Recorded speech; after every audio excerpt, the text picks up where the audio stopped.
À l'Assemblée nationale, lundi, ceux qui prétendent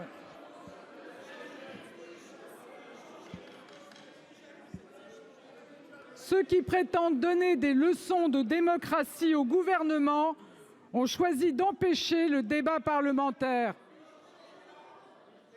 Je réponds à la même question, monsieur le sénateur.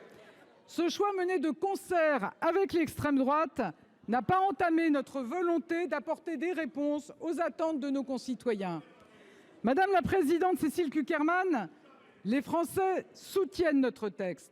Ils demandent que nous puissions expulser plus facilement les étrangers délinquants ou ceux qui ne respectent pas les principes républicains. Ces mêmes Français que vous appelez aujourd'hui à la rescousse étaient près de 70% à rejeter le texte sur les retraites et vous ne les avez pas écoutés.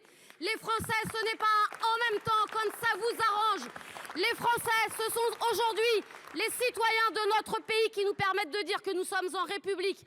Aujourd'hui, vous faites le choix de piétiner le débat parlementaire en convoquant une commission mixte paritaire, alors même qu'aucun texte n'a été voté à l'Assemblée nationale. Et Madame la Première ministre, ayons un discours de sincérité. À l'Assemblée nationale, lundi, il y a eu des groupes de gauche, il y a eu plusieurs groupes à droite. Je vous rappelle, Madame la Première ministre, que les 5 voix qui vous mentent ne sont pas que le seul fait de la gauche, mais de l'arc républicain présent ici, au Sénat. Quelle sera l'ampleur de la capitulation de la majorité présidentielle en commission mixte paritaire? Quel sera le prix du renoncement aux valeurs républicaines? La suppression de l'aide médicale d'État?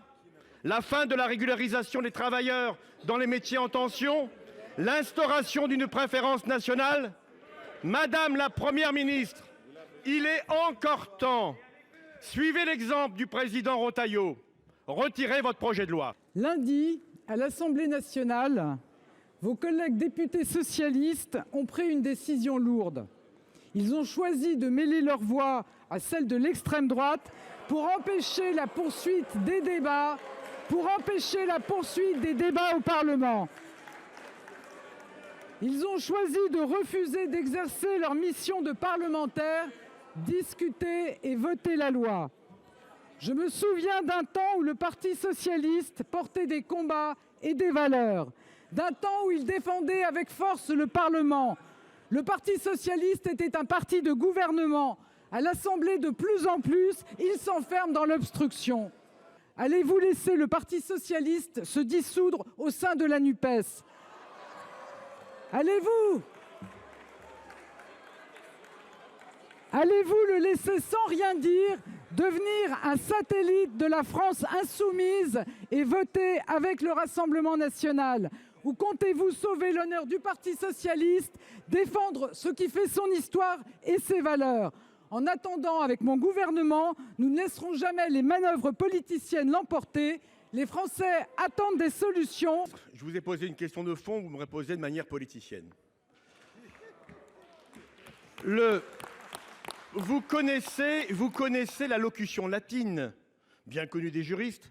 Nul ne peut se prévaloir de sa propre turpitude. Excusez-moi de vous rappeler que le 14 novembre, ici, les sénateurs de votre groupe majoritaire, à quelques exceptions, ont voté le texte de la droite sénatoriale avec toutes les suppressions que j'ai évoquées tout à l'heure.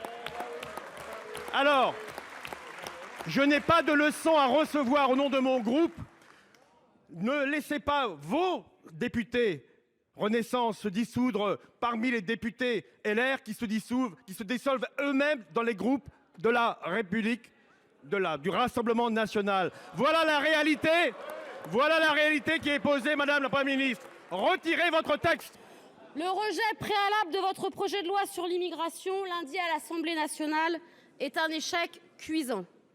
Vous osez dénoncer l'empêchement du débat alors que vous avez vous-même coupé court à toute discussion des députés à 20 reprises, tant sur les retraites que sur les budgets par les 49.3 successifs. Vous allez aujourd'hui nous opposer qu'en l'absence d'un tel débat à l'Assemblée, c'est un texte plus dur, celui du Sénat qui devient la base de travail commune aux deux chambres. Mais la confusion, Madame la Première ministre, c'est vous qui l'avez entretenue en accompagnant ici le texte de la droite sénatoriale. C'est un fiasco. Depuis 2022, le président de la République subit une crise institutionnelle. Vous venez d'y ajouter une crise politique majeure et inédite. En jouant sur les peurs, le président de la République attise les braises d'un pays déjà incandescent. Oui, c'est irresponsable. Votre ministre, aux déclarations à géométrie variable, a pris sur lui l'entière charge du projet de loi immigration. Il a échoué. Au travers de son échec, vous avez échoué. Et au travers de votre échec, c'est le président de la République qui a échoué. À vouloir tromper tout le monde, vous n'avez convaincu personne. Vous avez provoqué cette situation. C'est à vous de nous en sortir désormais. Mais puisque vous écartez un nouvel article 49, alinéa 3,